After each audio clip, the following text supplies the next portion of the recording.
Welcome, Pewter Report readers, viewers, and listeners, to a brand new edition of the Pewter Report podcast, energized by Celsius, the official energy drink of PewterReport.com. It is a Monday edition of the Pewter Report podcast, and for the fourth straight week in a row, we are saying Happy Victory Monday to all of you, Bucs fans and Pewter people. Thank you for joining us this afternoon. We're going to talk more about the Bucs dismantling the Los Angeles Chargers, scoring 40 points against them yesterday. We'll talk about Mike Evans reaching 1,000 receiving yards, or at least we hope he does. Same with Bucky Irving and his rushing yards getting to 1,000 yards, and they are on pace for it. So a lot to get into on today's show. I'm your host, Matt Matera. Joined with me is the face that runs the place at PewterReport.com, SR, Scott Reynolds. Scott, how we doing? We're doing good, Matt. This is becoming quite the habit here, a fun habit of talking with the Pewter people on a Victory Monday. It's also a Monday, so we're going to have roll call at 4:20 today.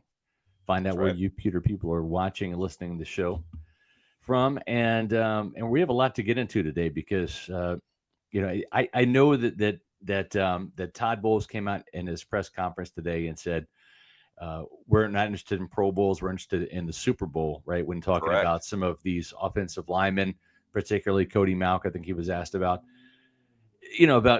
getting some national recognition, because that's a source of pride for not just the player himself when he gets to the Pro Bowl, but also the team and the fan base, right? I mean, these are like the little things that fans kind of cling on to is Pro Bowls and All Pros, and only one team's going to be satisfied at the end of the season, right? The Super Bowl champion, right? Yeah. And so that means there's 31 other teams that are disappointed in different varying degrees, right? The Super Bowl runner-up is probably the most disappointing because they were so close, but then you got the team with the first overall pick in the draft that is hopeless, and they're not feeling too good about themselves, right? So you look for things to kind of those consolation prizes, if you will, and Pro Bowls are kind of one of those things. And I think too, the 1,000-yard seasons, it still means something. Maybe not as much in terms of running backs, because they're harder to come by than maybe back in the day in the 80s when I grew up, when that was more of a thing to run the ball and passing was more of a compliment. Now this is a pass first league. But when you have a guy like Mike Evans, who has an NFL record, 10 1,000-yard seasons to start his career, and with one more, he ties Jerry Rice for the consecutive with 11 1,000-yard season streak. Rice didn't do that to start his career, but he had a block of 11 seasons in his illustrious career where he had 1,000 yards. For Bucs fans and for Mike Evans, that means something. They want that record. And we saw yesterday, Matt, the more you get Mike Evans the ball, good things happen, and usually you get W's. Yeah, 2 big-time touchdowns, both very unique in their own way, which was cool, especially the first one with the catch and run, and Baker extended the play. It was funny because I noticed on social media, and I even saw it today too, and I'm glad this is happening. Like, I saw Booger McFarland was like, Mike Evans is a Hall of Famer. Dan Orlovsky, Mike Evans, Hall of Famer. Yeah.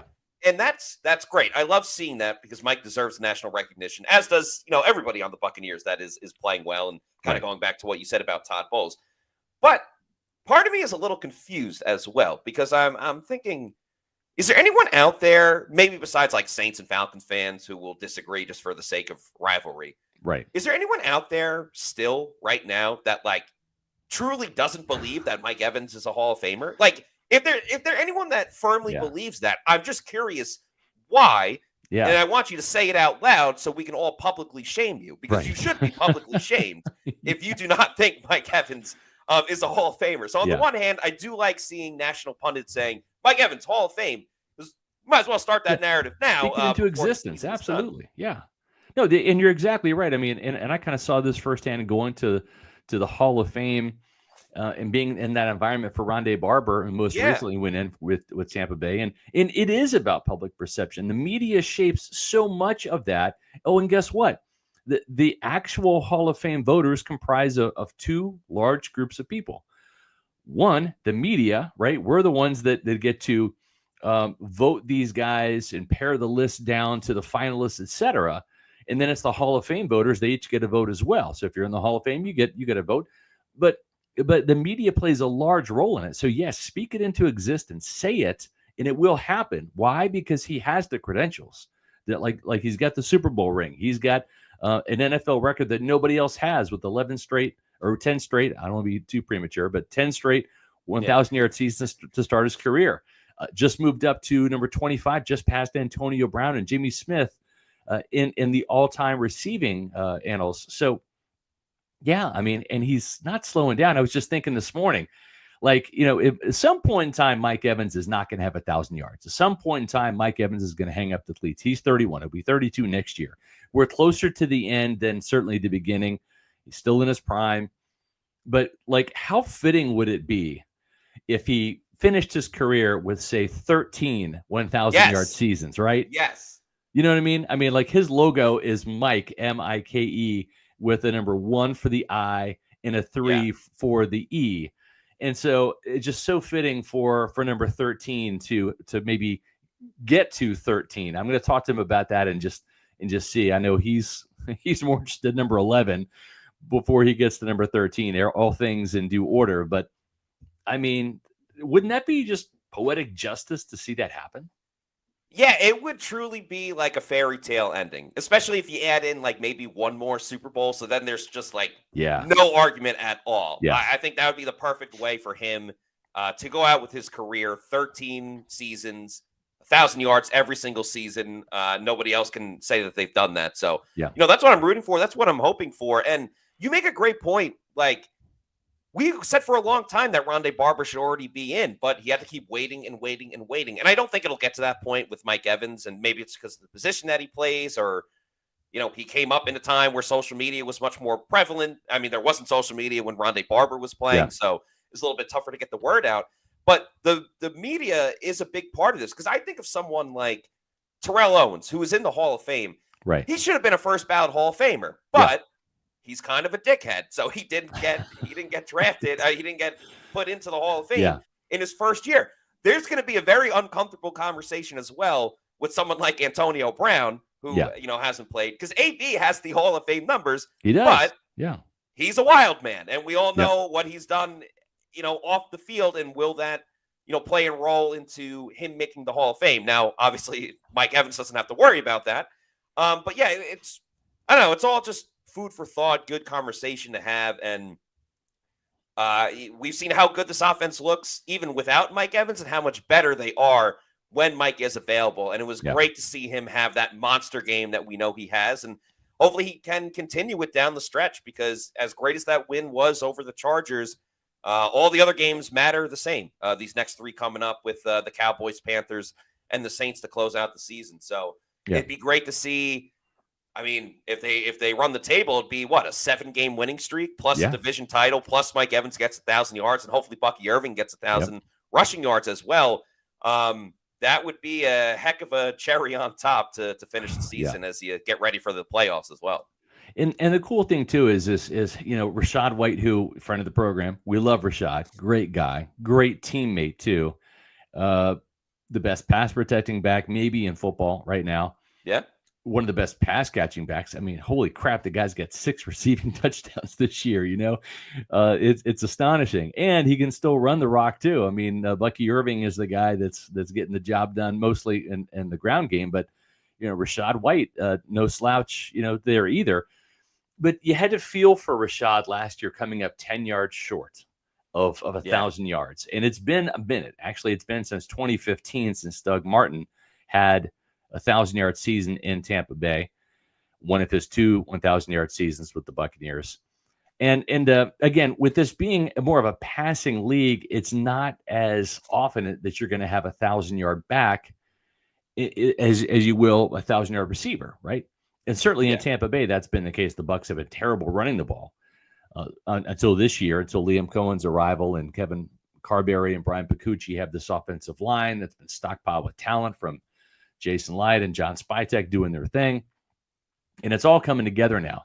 But when you've got Bucky Irving, who is leading all rookies in total yards as well as rushing yards, just doing his thing. It's so much fun to watch. This guy is a big play waiting to happen. The offensive line is just a well-oiled machine at this point in time. Yeah.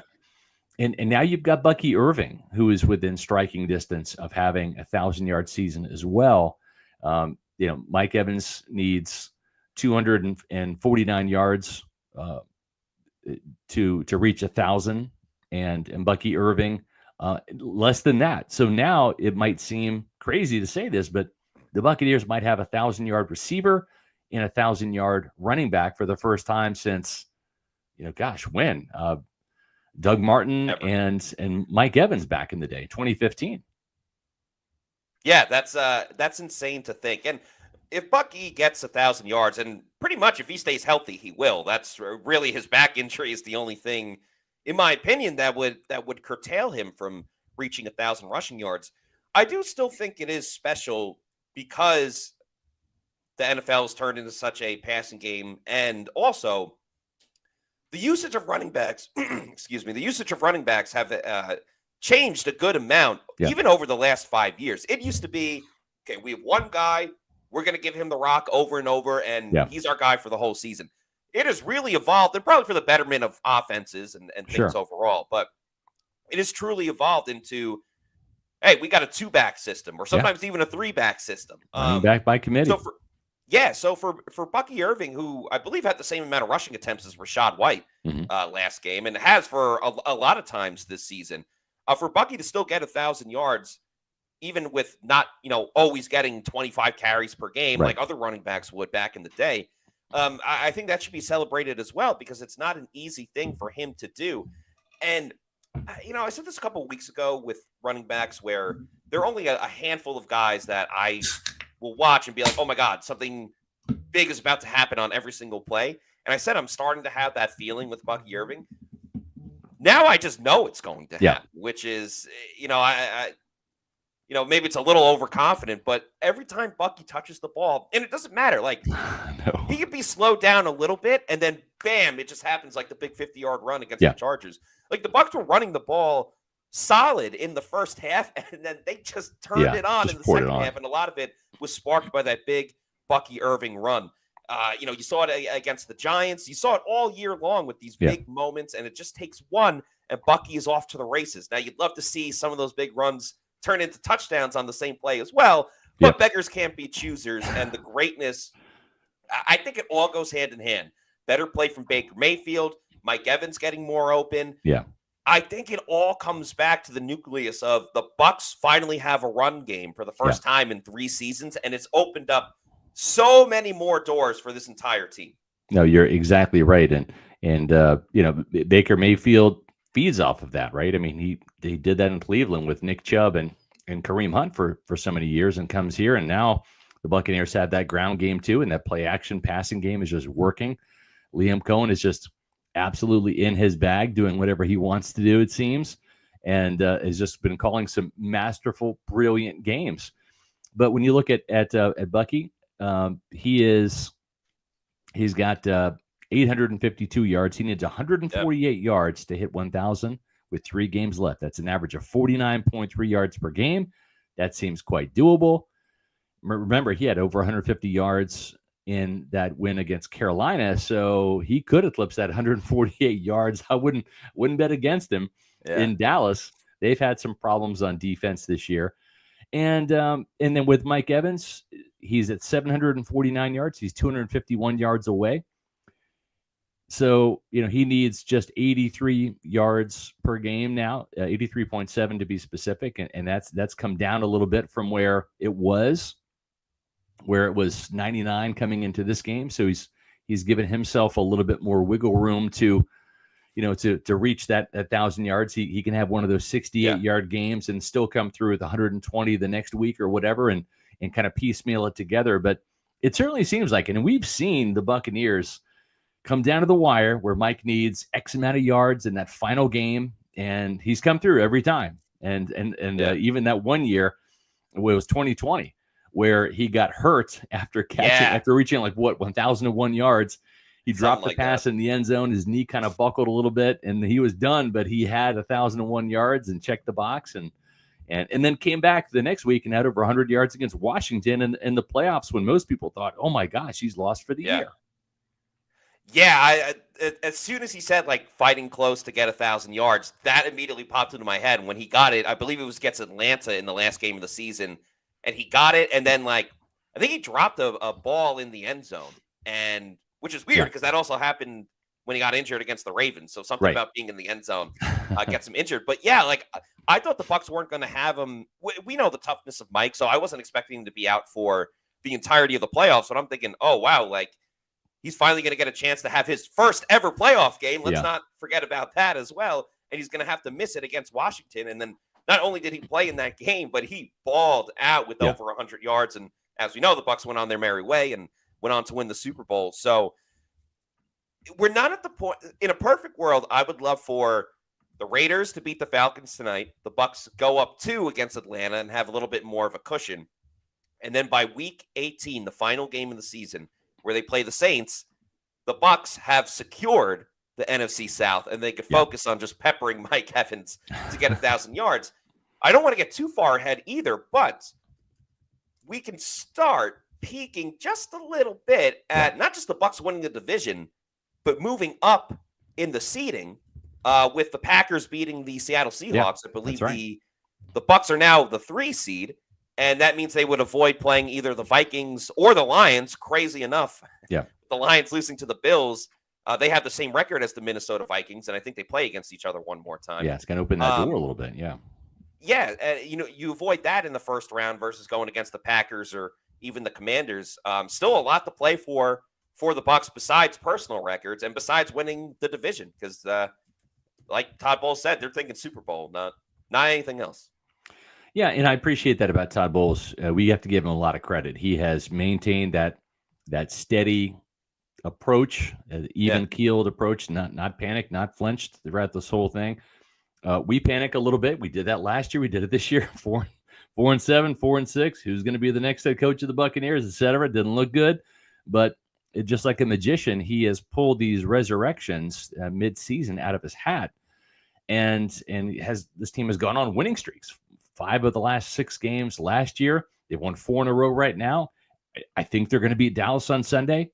So, that will be 5 wins in a row. We'll see what happens. I'm with you at this point, Matt. I didn't think they could run the table. I think I give you credit. You said that they could and they will run the table in a recent roundtable. I think that's totally plausible. And so it's going to be really fun to see this team on Sunday Night Football kind of show out for the entire nation. I do believe that they beat the Cowboys. I'm just going to come out and say it. They're going to snap their 0-3 record in primetime games, and that's important because knowing the Buccaneers, they're going to be playing on Monday Night Football with that wild card game they've done it the last 2 years. They better get used to winning on primetime games because they're probably going to have a couple others in the postseason if everything goes according to plan. One thing that we always try to plan for is a good show on Monday because you Pewter people deserve it. The Buccaneers did their part. They made it a victory Monday. We're going to do our part by making it a roll call Monday as we do every Monday at 4:20, Matt. It's something that we've done for, well over a year now, probably even 2 years. It's been so long. But it's for you Pewter people, and we call it. That's right. We call it roll call. Yeah, we have so many great fans. We appreciate you all. We love interacting with you guys and gals as much as we possibly can. And the one way that we do that is with roll call. So each Monday show around 4:20. Sometimes we're fashionably late. We are passionate as well. Yeah. One of us will go on a conversation about the Buccaneers, if you will. And in the meantime, if you want to put in the location and the chats where you're watching from, we will put it on the screen and give a couple of personal shout outs after because we have awesome fans all over, not just even in the United States or the state of Florida, like literally all across the world. So, Scott, whenever you're ready, we will get it rocking and rolling and start telling us where you're watching from. Yep, I'm going to go on a little bit of a rant here about the Buccaneers. Folks, these guys are bullies. I just wrote about it in my 2-point conversion post-game column. I just dropped it in the chat. You guys can read that. This unit, what they did on Sunday against the LA Chargers, which they're a big physical football team on both sides of the ball.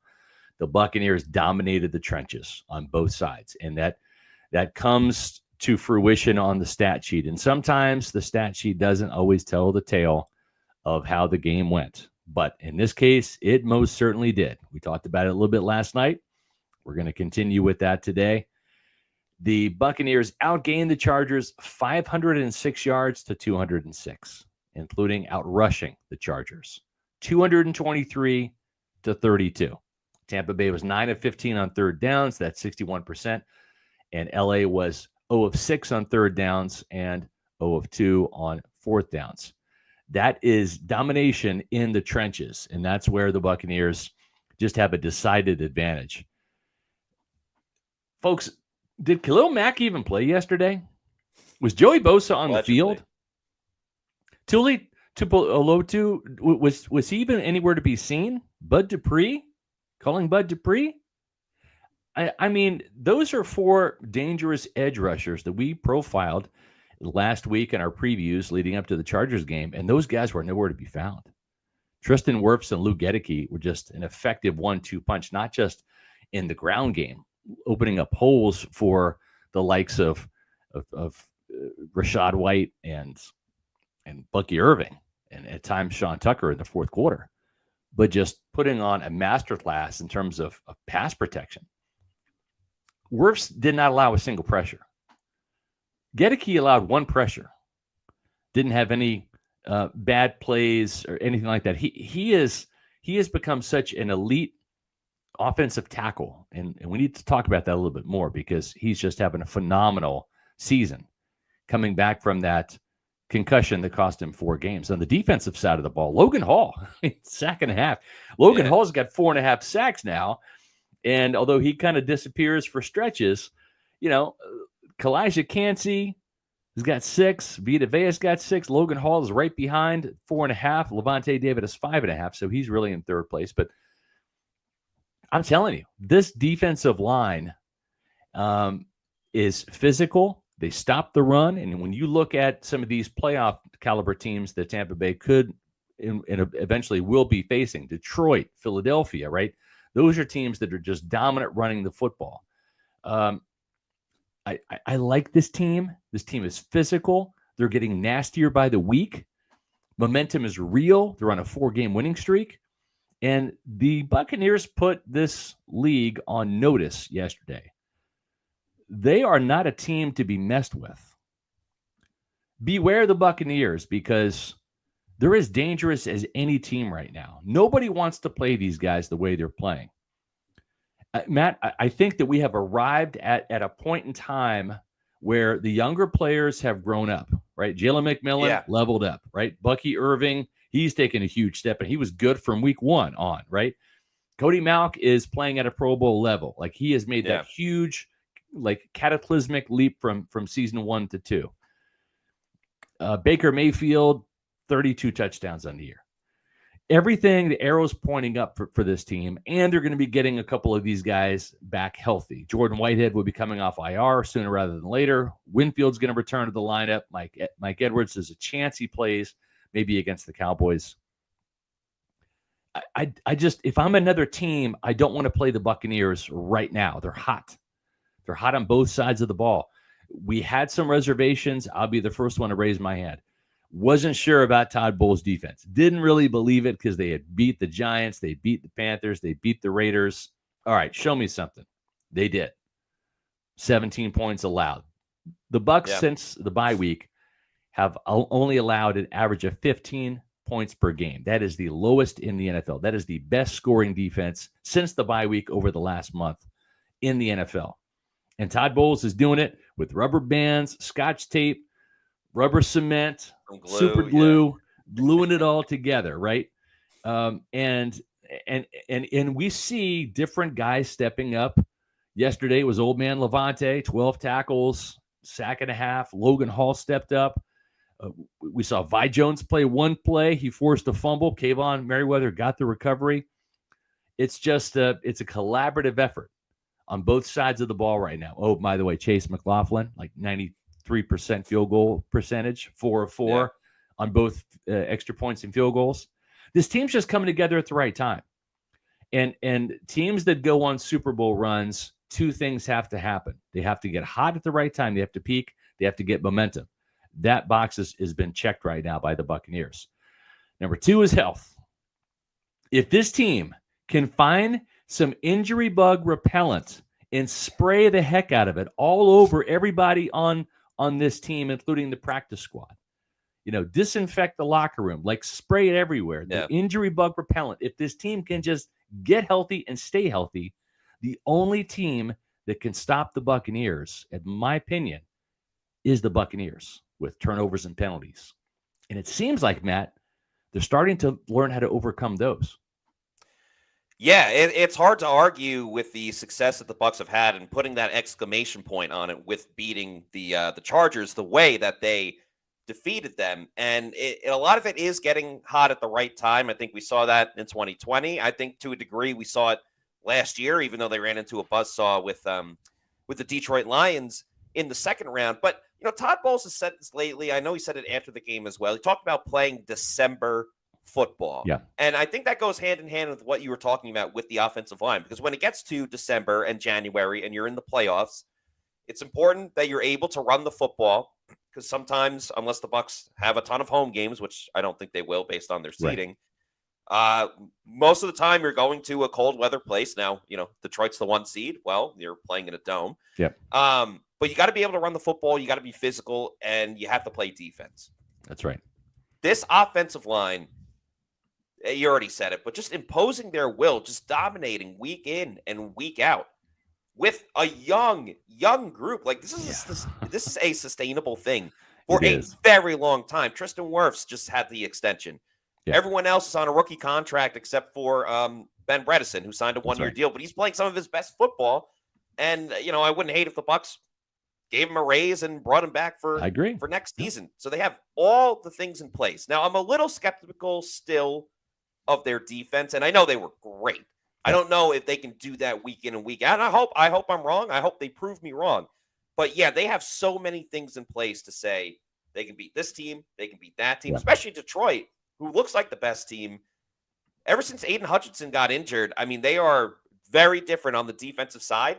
And the Eagles, there's a new report every week that this teammate hates that teammate and everything else is imploding. So, that's not exactly the camaraderie that you want heading into the most important time of the year. So everything is in place for the Buccaneers to do something special. Yeah, I agree. And,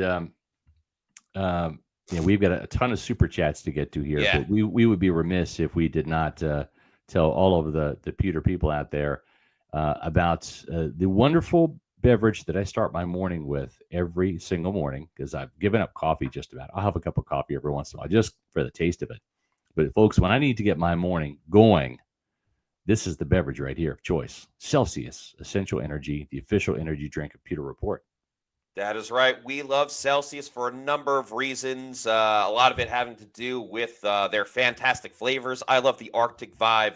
Personally, tropical vibe is great as well, and you can't go wrong with any flavor. So if you need to know where to find a Celsius energy drink, head on over to the Celsius store locator on their website. Punch in your address and tell you the closest place where you can pick one up. Could be a Walmart, a Publix, a Stop and Shop, 7-Eleven, maybe it's your bodega. Bodega. And once you keep going to your bodega, you love Celsius and you want more, you can buy it in bulk over on Amazon with the subscribe and save. I'd recommend the variety pack because there's so many great flavors of Celsius, and you can get it sent to your place of residence whenever you want. You just set it up yourself and the deliveries will be there. Just make sure you're drinking Celsius energy drinks, the official energy drink of pewterreport.com.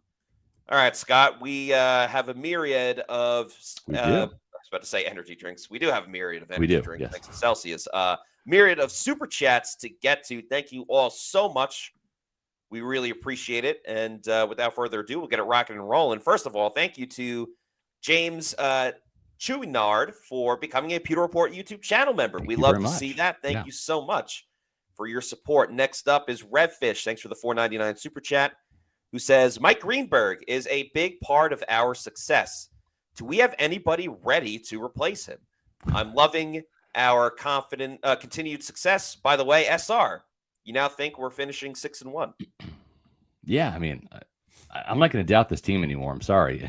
Just yesterday changed my mind. Can they still screw this up? Yeah, they can. I mean, on any given Sunday, right? I mean, you can have mistakes, turnovers, just not show up to play, whatever.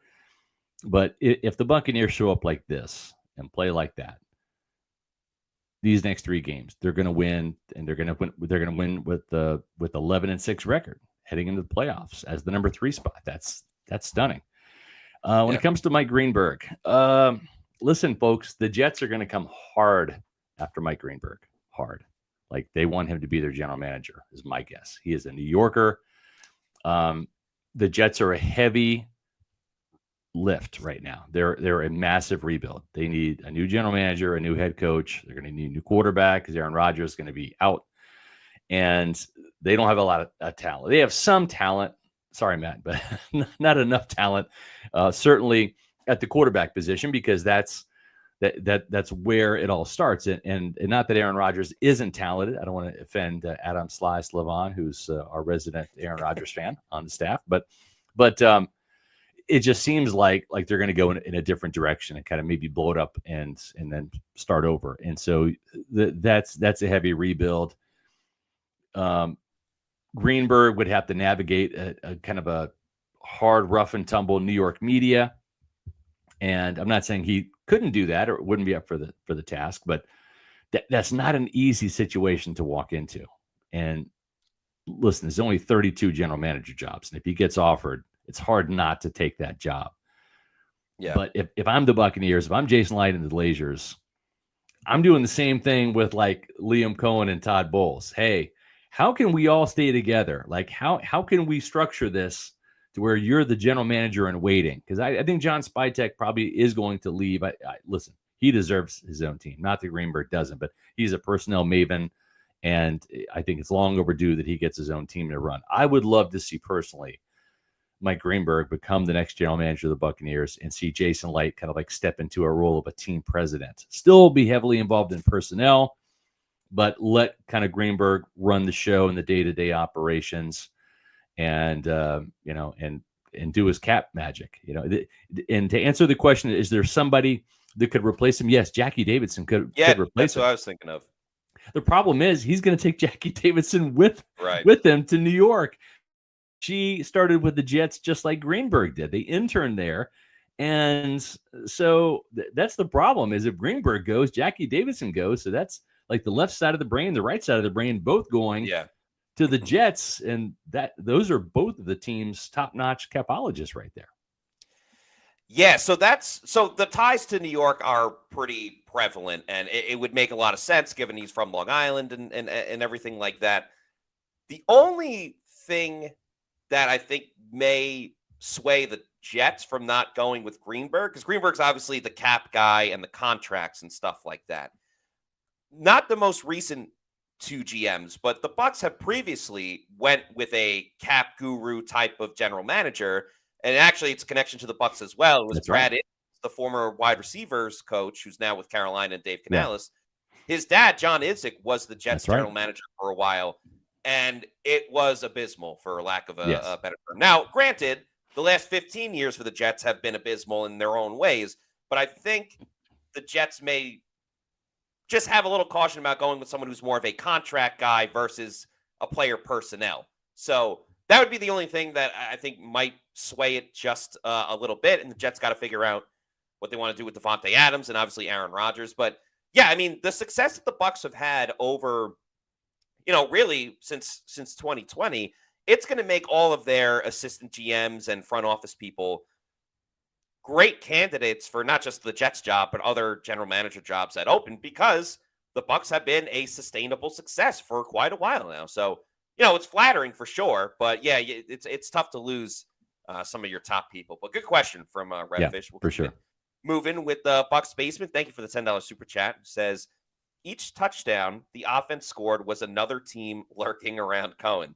We cannot become a team that has a revolving door around offensive coordinators. You can't allow this team to have 3 OCs in 3 years. Sorry, Cohen greater than Bowles. Well, I think the other thing too is Cohen's 39, and so the longevity is there where Bowles is 61. Not to say that he couldn't coach, for the better part of a decade. I think Bruce Arians retired at 69, right? Or at 68, something like that. Yeah. So there is that, but at the same time, Todd has gone on record saying he doesn't want to coach that long. He doesn't want to coach as long as Bruce. He's kind of been on record saying that. And we have to give Todd Bowles a lot of credit. Listen, we are absolutely fair on this program and on Pewter Report, as in our written content as well as our podcast. He is the head coach. He gets a lot of credit for turning this team around, to putting forth a tremendous amount of again, steady hand, right? This is a young football team, and this guy just doesn't flinch. He doesn't panic. And I know people sometimes they get frustrated because he's sitting there, arms crossed, and he doesn't have a lot of expressions on his face. No one's going to mistake him for Bruce Arians or John Gruden, right? But that cool, calm, collected approach works for this football team, and he doesn't panic. And it's not always pretty. Sometimes the defensive game plans and execution are head scratchers. Other times they can be masterpieces. We've seen that. So I'd like to see more consistency from this defense, but it's hard to argue the results of these last 4 games. I know that they've come against lesser offenses, but Matt, you don't get to pick your own schedule in the NFL. It's picked for you, and you got to play the teams that are on the schedule. That's just all there is to it. No, it's very true, and it does kind of make it awkward, right? Like, if the Bucs do win out, they're in a great spot. They're 11-6. Yeah. They're playing well. They're on a 7-game winning streak. It's also tough to fire a coach when it's like, hey, you and the Glazers, as they said from the beginning, they want to see improvement. Hey, you improved a lot, but you didn't improve in your area. Like, the defense has still been the issue for the team this year. It's a thing down the road we got to worry about, and it'd be a good spot for the Bucs to be in. But that could be coming sooner rather than later. Thank you to Arnie Diaz for the $4.99 super chat. We very much appreciate it. Thank you to Michael Wags, another $4.99 super chat as well, who says, Victory Monday and my birthday. I won't ask you to sing again today. Great win for the boys yesterday. Go Bucs. Well, Michael, a very happy birthday to you. Hope you have a fantastic day. And yes, our going rate to sing happy birthday is a $99.99 super chat. But that's right. Nonetheless, happy birthday. Hope you have a great birthday. Redfish, this is a follow-up super chat on your first super chat talking about Mike Greenberg saying our cap guru, and he absolutely is. And thank you very much for the super chat. Yep. For sure. He's a cap guru. I call him the cap wizard or the cap Jedi. He's phenomenal. He is a huge part of this team's success. And if you don't believe it, ask Jason Light. He'll tell you he's his right-hand man for a reason. He is the team's strategist, not just a guy that crunches numbers. He negotiates the contracts. He deals with the agents. He is a force to be reckoned with, not just at one Buccaneer place, but across the league in dealing with agents. Mastermind of the Bucs organization, really. Yeah. That's why he's one of the best. Thank you to Jamie Miles for this $2 super chat, who says, if Liam leaves, how about Kubiak as a replacement? I mean, like Clint Kubiak, we're talking? I'm thinking Clint Kubiak, who the Bucs have interviewed previously. Yeah, they did, and he's now with New Orleans, but I guess New Orleans is going to be, getting rid of some coaches. I'm not sure if he stays or not. Probably not, but we'll see. Maybe. I didn't want to think that, to be honest. I know. I'm enamored with I'm as enamored with Liam Cohen as you guys are. Like, what he's doing is just ridiculous with such a young team, and without Chris Godwin, who was really the straw that stirred the drink for the first half of the season, and then not having Mike for 3 games, and it's just crazy. The 21 personnel, which is the pony package, the heavy usage of 13 now. This offense is growing and evolving. I don't know what play's coming. I like that. It was bad and boring when the Buccaneers were very predictable when it was offense. It's 1st and 10. It's going to be around the middle, right?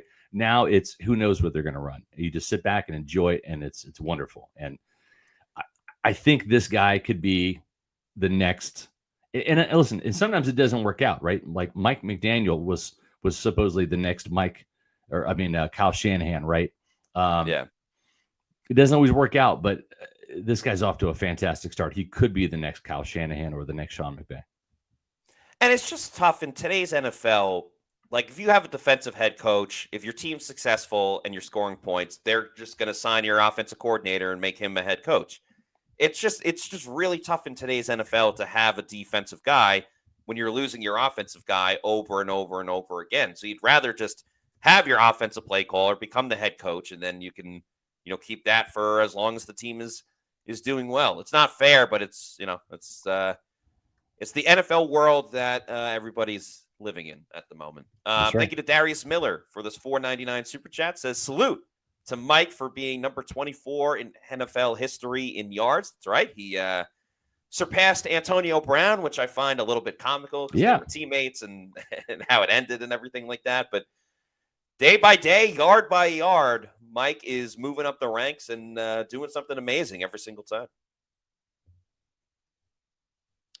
All right, moving on. Cameron Page, thank you for the $1.99 super chat. Says Britt and Whitehead can stay off the field. Well, you got to hope that Jordan Whitehead can be that guy at some point in time that this team invested some money in. I know he's had a down year. Maybe it turns around. KJ Britt, I just think there's better options, just better athletes on this team. I think JJ Russell's better than KJ. And Vi Jones, let's see more of him, right? I mean, he played one play and forced a fumble. So he was the highest graded Buccaneer on defense by Pro Football Focus just for that. But yeah, I mean, I don't know that Britt is going to be back next year. Whitehead will be. He signed a 2-year deal. So I'm not ready to give up on Jordan Whitehead just yet. Yeah, that's fair. And we've seen how the Bucs defense looks without KJ Britt. Yeah. It's been okay. So, not exactly waiting with bated breath for KJ Britt to return. But I don't want anyone to be injured. So, anyway, Darius Miller, thank you for the $4.99 super chat. Says Bucky plus Rashad equals buckshot. They're like a buckshot to opposing defenses. I like that. That's very creative. Good job, Darius. Yes. That's well done. Very much so. Y.O. Bucko, who's also a Pewter Report YouTube channel member, thank you for the $4.99 super chat, says, Scott, guaranteed Godwin will be back next year. Can you give us the same guarantee with Cohen? I can't guarantee Cohen's going to be back. I feel really good about it. I think there are ways that they can make it happen. Whether it's winning the Super Bowl, Todd decides to go out on top, or whether it is structuring this like with Jared Mayo, where he was given, a raise and he was kind of guaranteed the coaching spot when Bill Belichick moved on. Yeah. And you see that now in North Carolina, right? Where Bill Belichick says, I'll come, but my son is going to be my eventual replacement. So I think you bump him up, you make him maybe the highest paid offensive coordinator in the league, which will probably be around $3 to $4 million per year. Most coordinators make, the good ones about $1.5 million per year. Head coaches typically make $5 to $10 million per year. So it's still like a big jump from coordinator to head coach. But there are ways it could happen. There are ways that Bowles and Cohen could be back next year. At the same time, Cohen's going to get a lot of play, and that may spook the Glaciers a little bit, and that may prompt them to make some tough decisions. It's hard to get rid of Todd Bowles, though, if he's going to win 3 straight NFC South championships, which no other Buccaneer head coach has ever done. Not Arians, not Gruden, not Dungy. Todd Bowles has done that. We need to give him credit for that, right? At the same time, he needs to make some coaching changes on his side of the ball, and how receptive to those he will be. It might force a thing where he's like, I don't want to make these coaching changes. I'd rather retire. The Bucs say, okay, this thing could go a million different directions, but trust me when I tell you that Glaziers and Jason Light, they know how important it is to keep Liam Cohen, especially with Baker Mayfield in this offense. This is an offensive league now. The head coaches, think about this, the head coaches that have been fired this year, Robert Saleh, Matt Eberflus, Dennis Allen, right? They're all defensive-minded guys. It's all going to offensive-minded play-calling head coaches that pair up with the quarterback. That's where you get that sustainable success. if there's a realm of possibility that Bowles and Liam Cohen can stay together in their same roles next season, the Bucs have to root for, Lions offensive coordinator Ben Johnson to decide he wants to be a head coach. They have to root for Aaron Glenn, their defensive coordinator, to become a head coach. They're probably hoping that Cliff Kingsbury decides to team back up with Caleb Williams, the Bears quarterback, and he gets their head coaching job. But yeah, he's going to be highly sought after. We have a $20 super chat from Joseph Hood. Thank you very much, Joseph, who says, Active Army here. Loved watching your shows for years and kept me updated on the Bucs this year while deployed. Awesome. I'll be at the game on Sunday and hope you guys will be too. I'm excited to see Mike ball out again. Well, Joseph, thank you very much for your service. Thank you for your service. Foremost.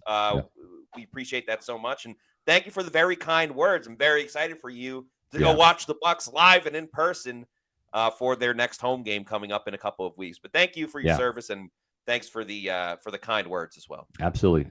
Love that. Huge armed forces fan myself. My son Caden is Reserve Air Force stationed in MacDill. So, love the armed forces, have the utmost respect for people serving our country and protecting us. So thank you very much, Joseph. And to all of the veterans and active service member, and even the reserves, right? Like Caden, who are doing their part to keep us safe and protect our nation. Thank you. Yes, absolutely. The utmost respect. And Army-Navy game was just this weekend as well, which was a was a great game. Very, very fun game. Not so much for Joseph and Army, but for Navy. Right. Navy they really rolled. Yeah. By the way, we had an excellent turnout in roll call today. So thank you to everybody for your participation. Just going to give a couple personal shout outs real quick. Paul Bowen watching in Prattville, Alabama. Jason Llewellyn from Moses Lake, Washington. Bucs guy from Kentucky, where Liam Cohen used to be the offensive coordinator. Right. Brew Tender 13, Birmingham, Alabama, but I love Tampa Bay. We love Tampa Bay too. Yeah. Diego E. Limpaya Roque from San Juan, Puerto Rico. Canal Aleatorio from Sao Paulo, Brazil. So again, when I was talking about fans from all over, we love to see it. Jay McElroy, Denair, California. Hashtag Buckaholics, California. Cool, you got to watch the Bucs in California. Malcolm Hawthorne, Guadalquivir, Ecuador. Super cool to see. Staying internationally, Chris Pope. Invercargill, New Zealand. Go Bucs. Shavango Thomas, Turks and Caicos. Veritas 93, The Villages in Florida. And Dante Campana from Curitiba, Brazil. So loving the international places that we've seen on today's roll call. Thank you very much to everybody that participated. There was a ton to get to. So, you guys are the best. We love doing roll call every Monday, and it was a lot of fun once again. Yeah, what we love doing too is our Wednesday show, which is our preview show. That's Bucs at Cowboys. That's going to be Wednesday, where we're going to be really diving into this primetime matchup. The Buccaneers with not the best record, 0-3 in prime time, but they're looking to change that. And Dallas's defense has gotten a little bit better, but it's given up some points this year. They're without Trayvon Diggs. So Adam Slavon and Matt Matera are going to be rocking that show on Wednesday. It is a must-win game alert. These must-win games the whole way out, folks. If you want to win the division, you got to keep winning. On Thursday, can the Bucs offense score at will in Dallas, just like they did in L.A.? Special guest Rick Zoyce, my best friend, who is a Cowboys fan and aficionado, very much dialed into the team, an expert on the Cowboys. He's been on the show before, as the Bucs have played the Cowboys in the playoffs as well as in the regular season. That'll be Thursday's show, both of those at 4 o'clock Eastern, of course, here on Pewter Report TV. And then Sunday, we had so much fun doing this show before the game, Josh Capo and I. And Matt Matera probably had his most fun doing Pewter Game Day this week. It's just a fun week, right, of Pewter pregame and Pewter Game Day. But Pewter pregame, 9 o'clock. We have plenty of lead up, so you can watch the show live here at Pewter Report TV on Sunday morning at 9 a.m. And if you missed the live show, you can catch it. You have plenty of time the whole day to watch Pewter pregame as we get you up to date with the latest Bucs injury news and scoop that we have leading up to kickoff, which will be a primetime game. Bucs and Cowboys, Pewter Game Day, 8:20. Now, you can watch the show also on Pewter Report TV, our YouTube channel, and pewterreport.com, as well as on Facebook and X at Pewter Report. So a lot of different ways you can catch our live shows, Pewter Game Day, Pewter Pregame, this Sunday, Bucs Cowboys. Yeah, a lot of fun stuff coming up, and we still have some more super chats to get to, so we'll keep it going. LDBC's Most Wanted, thanks for the $4.99 super chat. Says, Saludos, PR. The offensive lines Light continues to build are insane. Yeah. Is it too soon to build him a statue at Ray J? I think, with all due respect to Jason Light, Mike Evans should get a statue before Jason. But, hey, the more statues, the merrier. I'll tell you what, Jason Light will be in the Bucs Ring of Honor. Like that's a given. He's the best general manager this franchise has ever had. Easy, bar none. Right? I mean, Rich McKay was good. Jason Light is on another level. And I think we're seeing now this become a second Buccaneer Super Bowl caliber team under Jason's watch.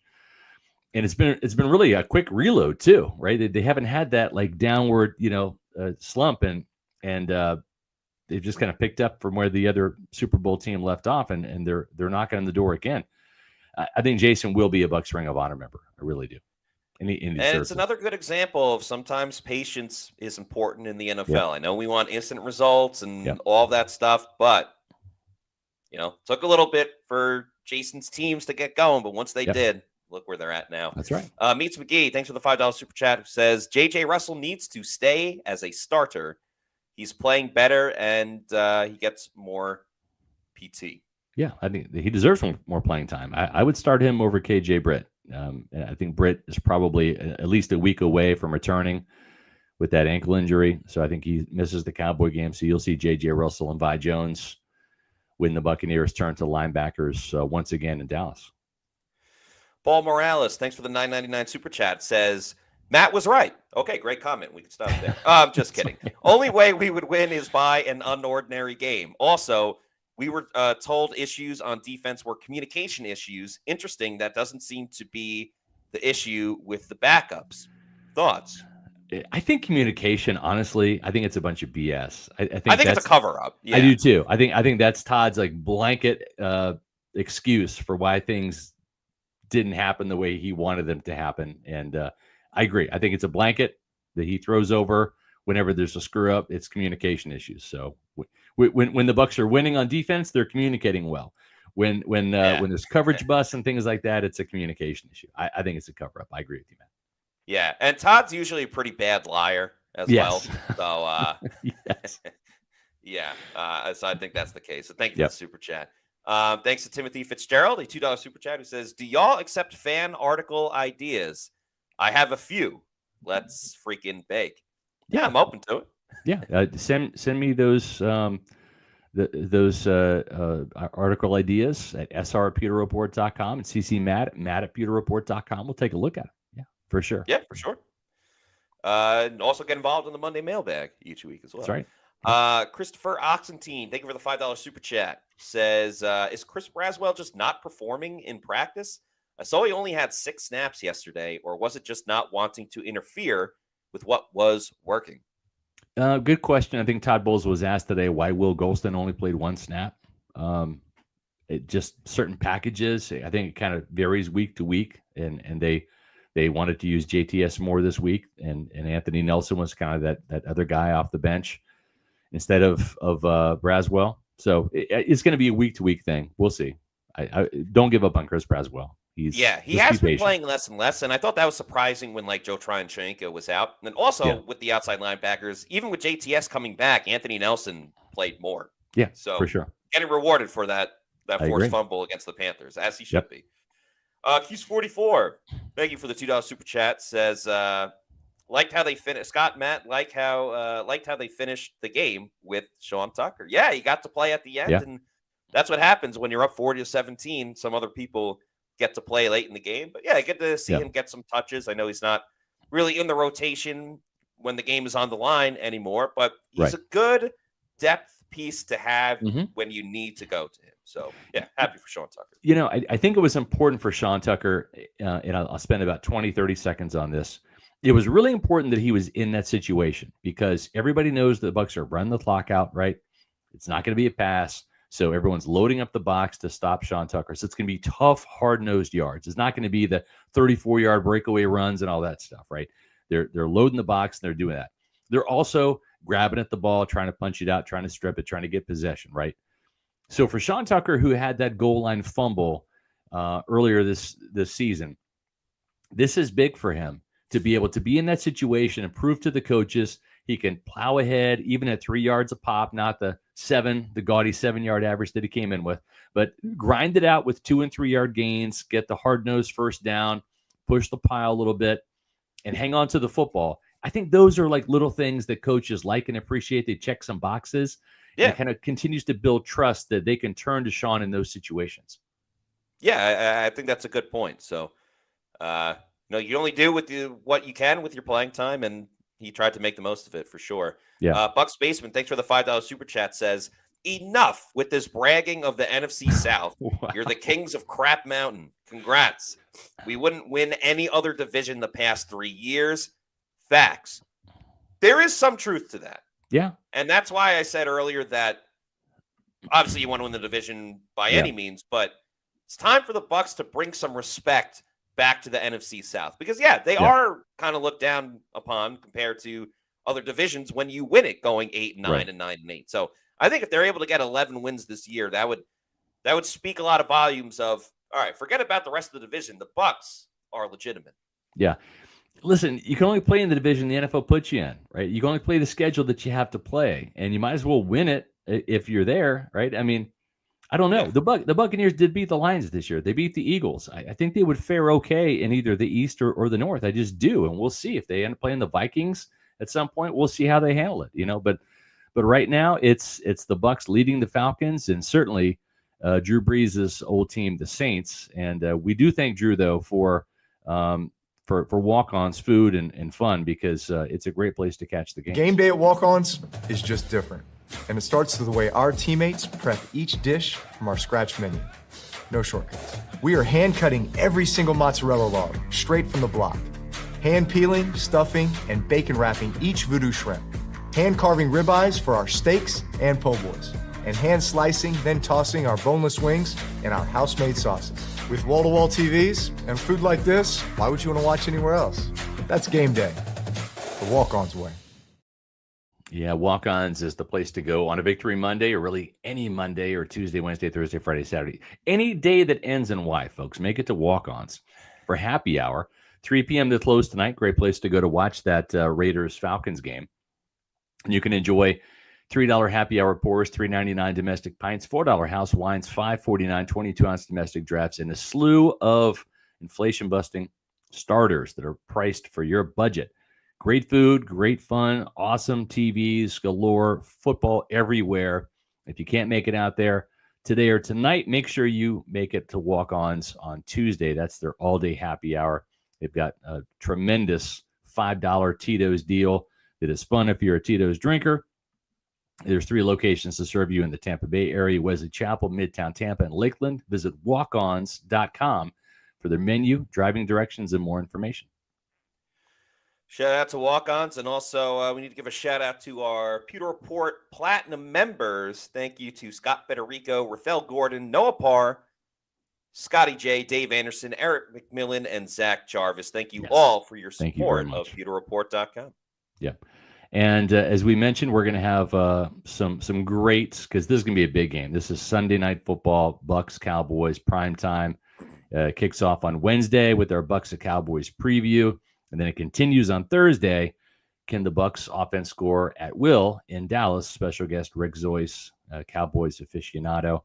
And we've got a ton of content, including my latest article, the 2-point conversion column, which is my post-game column. It's up on pewterreport.com, Matt. Yes, it is. And you can follow us on all of our social media on X, Facebook, and Instagram at Pewter Report. And our YouTube channel is Pewter Report TV. Please like and subscribe and leave a comment as well. And as Shaggy says, hit that thumbs up, that like button. So that'll do it for us on today's show. For Scott Reynolds, I'm Matt Matera saying thanks, everybody, for watching. We'll see you on Wednesday for another edition of the Pewter Report podcast. Out. Out. B for Victory Monday.